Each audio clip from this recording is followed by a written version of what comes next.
Pourquoi suis-je avocate et médiateur? Qu'est-ce qui s'est passé dans ma vie pour que j'exerce ainsi? Je vais être assez brève, mais juste pour que vous sachiez un peu d'où me vient tout ça.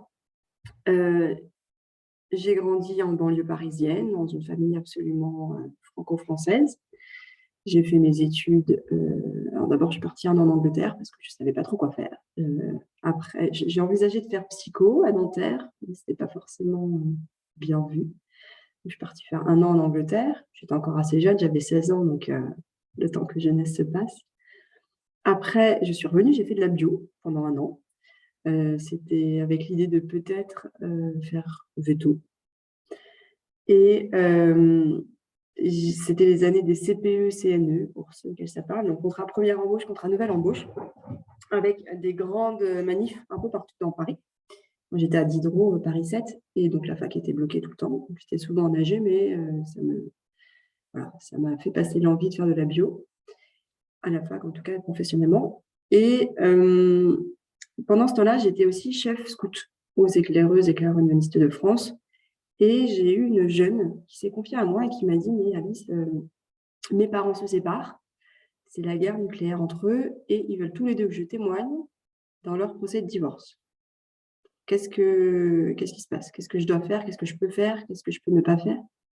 Et cette question m'a mise face à un point d'interrogation énorme. Je n'avais aucune idée de la réponse. Et je me suis dit, mais c'est pas possible de rester aussi ignorant, c'est pas possible de ne pas savoir comment agir, pas connaître le droit pour ça. Et donc, je me suis dit, mais oui, je vais quand même étudier le droit. D'abord, pour moi, combler ma propre ignorance, et puis pour pouvoir être utile quand même pour ça. À l'époque, je pensais plutôt travailler dans une association, une ONG, une organisation internationale. Et j'ai été en couple à l'époque avec un étudiant en sociologie à Nanterre qui me disait, mais le droit, c'est pour mieux soumettre le peuple.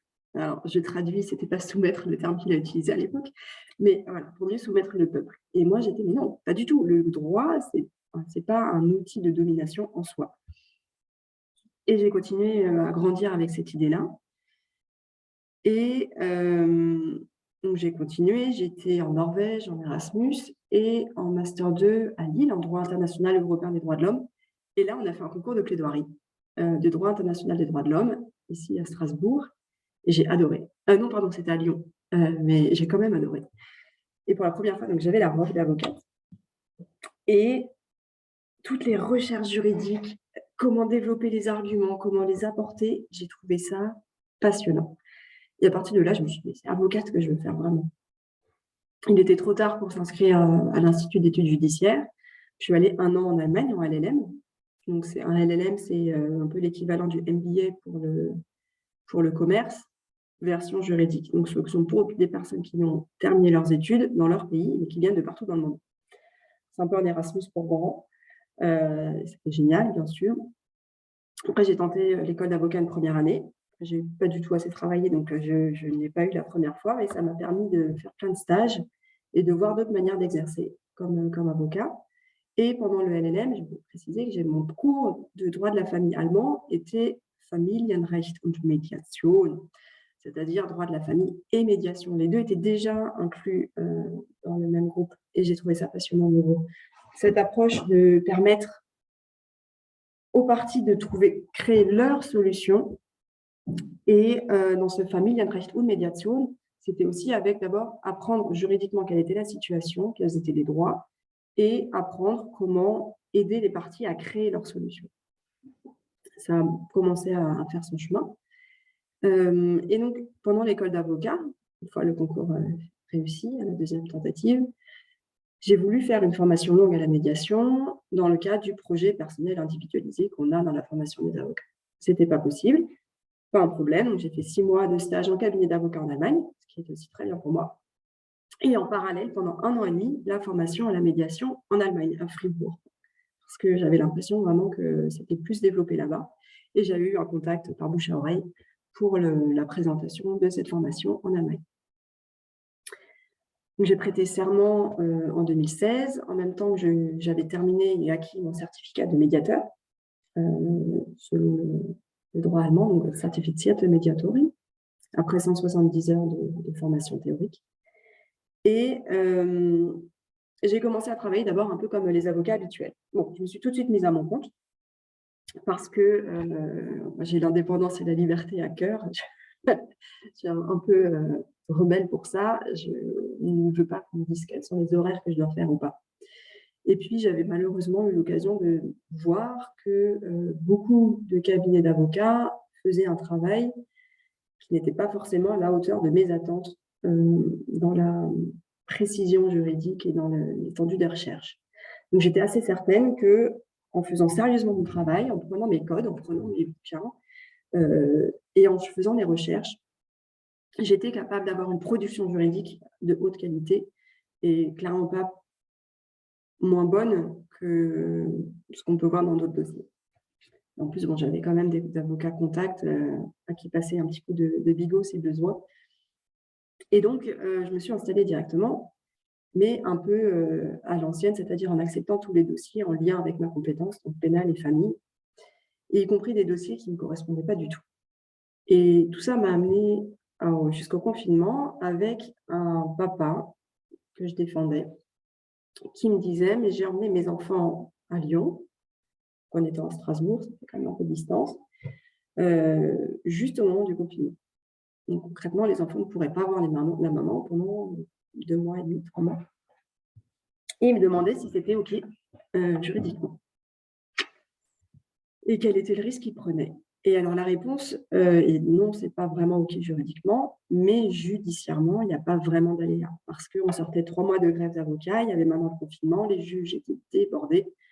D'ici que son dossier repasse devant un juge, de ce fait-là, il y aurait largement 1 an. Il avait la résidence principale des enfants. Très peu probable que le juge dise « mais non, les enfants ne sont plus en résidence principale ou les droits sont modifiés parce que vous êtes parti au moment du confinement ». Donc, j'ai dû lui dire « bah oui, juridiquement, vous ne risquez pas forcément grand-chose. En revanche, moi, je ne pense pas que ce soit la bonne solution pour vos enfants ». Et il est quand même parti, bien sûr. Et par la suite, de manière générale, ça ne collait pas vraiment bien parce que moi, j'étais dans une recherche de création d'apaisement, création de liens apaisés, d'apaisement surtout pour les enfants, qui n'est pas à choisir entre un père et une mère, qui n'est pas chez le père des choses négatives sur la mère, chez la mère des choses négatives sur le père à entendre. Et ce n'était pas ce qui intéressait ce client. Donc, j'avais du mal à travailler dans son dossier, j'avais du mal à déployer les arguments les pires contre la maman. Ça n'allait pas très bien, j'avais du mal, j'endormais pas très bien la nuit et j'hésitais à arrêter jusqu'à ce que je me fasse tirer des cartes. Attention, révélation. Complètement improbable, je cherchais le titre d'une musique sur Internet pour travailler. L'envol du papillon, Caravan Palace, pour ceux qui connaissent. Et je ne me rappelais plus de l'auteur, donc j'ai juste mis l'envol du papillon et je suis tombée sur le site d'une cartomancienne en Belgique. Je me suis dit, tantôt, de toute façon, je suis un peu en crise de foi, donc on peut y aller. Pas grand-chose à perdre, ma manière de travailler actuellement ne me convient pas. Et cette dame n'avait jamais fait de consultation à distance, on peut essayer. Et la réponse, est-ce que je dois arrêter de travailler comme avocate pour ne plus faire que de la médiation? La réponse était non. Et elle m'a dit, mais vous êtes quand même... Enfin non, parce qu'avocate, vous êtes reconnue comme étant une avocate compétente, parce que, d'après ce que les cartes lui disaient, ça vous fait plaisir, ça vous apporte de la satisfaction, et puis ça apporte quand même une sécurité financière plus importante pour le moment, a priori, que la médiation. Oui, c'est vrai, c'est vrai, c'est vrai. C'est vrai, j'ai l'impression d'être compétente, j'ai l'impression que les juges et les clients me renvoient un retour positif au niveau juridique. Les retours négatifs que j'avais, c'était quand la personnalité ne passait pas en réalité. Et c'est vrai que c'est plus rémunérateur pour le moment que la médiation. Et donc, la solution pour moi, c'était de réussir à allier toutes ces compétences, tout ce savoir-faire avec ma personnalité et mon savoir-être, en fait, qui était de mettre ça au profit de la paix et de chercher vraiment à concilier, à apaiser. Ça résonnait bien. Moi, je me suis dit, mais oui, c'est vrai, c'est ça. Et après, c'est revenu avec cette idée de mon ex à l'époque en socio, en disant, mais le droit, c'est pour asservir le peuple. Je me suis dit, mais non, pas du tout. Moi, ma manière de concevoir le droit et ma compétence juridique, c'est de mettre à disposition des gens les connaissances juridiques, de maîtriser les règles pour pouvoir les utiliser au service des gens et au service de leur paix. Et c'est pareil, je me suis dit, mais je sais créer la paix parce que j'ai appris la médiation, je sais voir quels sont les besoins derrière et mettre les besoins en face les uns des autres pour permettre d'avoir une solution qui convienne à tout le monde. Ce sont deux compétences vraiment appréciables pour qui sait l'apprécier. De savoir créer la paix pour les personnes qui ne sauraient pas forcément comment s'en sortir, qui voudraient une solution positive pour tout le monde, qui en sont vraiment intimement persuadés que c'est la bonne chose, mais qui ne savent pas comment la trouver, cette solution.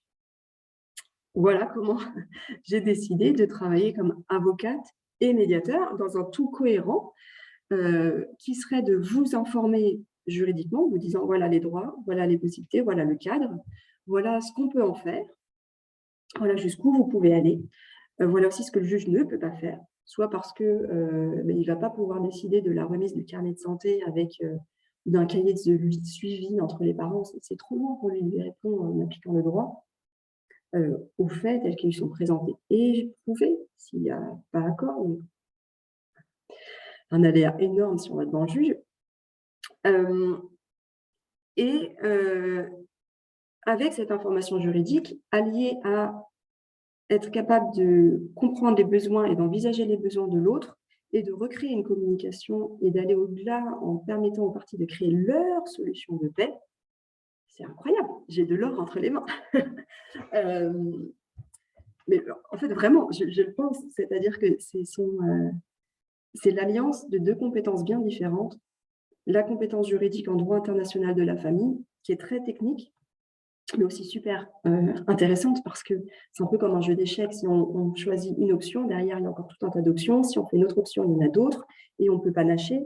Donc, le monde des possibles est extrêmement large. À nous de choisir la manière qui nous convienne. Et encore une fois, le droit n'est pas pour asservir, c'est là un outil même de liberté parce qu'il offre plein d'options. Salut si jamais tu me vois.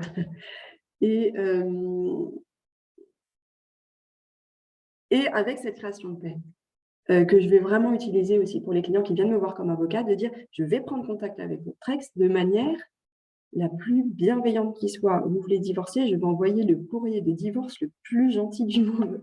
Parce que l'idée, c'est pas de terminer une période douloureuse par la guerre, c'est de se dire c'était douloureux, on n'arrive plus à être au top de notre bonheur ensemble.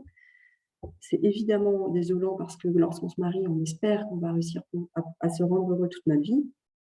C'est difficile, c'est un deuil à faire, mais on va tourner cette page le plus proprement possible pour que ce chapitre clôturé dans la paix, vous ayez un prochain chapitre qui vous permette d'avoir le meilleur pour vous-même, pour l'autre personne et pour vos enfants. Je suis intimement persuadée que vous méritez le meilleur.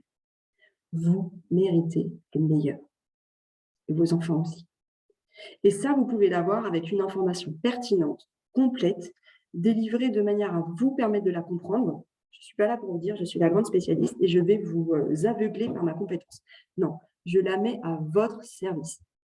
J'utilise des moyens visuels, créatifs, connectés pour vous permettre vraiment de comprendre tout le droit. Comprendre vos besoins, vous aussi pareil, je vous fais dessiner, parfois je vous fais vous lever, ça dépend des situations. Je vous fais ressentir les choses. Tout dépend de ce que je ressens, ce qui me vient à ce moment-là. Mais vous permettra, vous, de voir votre bonne solution et de la créer et après de la mettre le paquet cadeau autour, le bon emballage qui va bien au niveau juridique pour que vous puissiez avoir ce meilleur. Voilà comment j'ai décidé d'être avocate et médiateur de manière cohérente. J'espère que tout ça ne vous choquera pas trop. Que même ça pourra vous sembler finalement assez normal. Après tout, hein, on a plein d'outils. Si ça nous permet de voir des choses qui résonnent en nous, je pense que c'est le plus important et qui nous permet de dire après, mais oui, c'est ça la solution. Même si le moyen pour y arriver est un peu bizarre, après tout, pourquoi pas.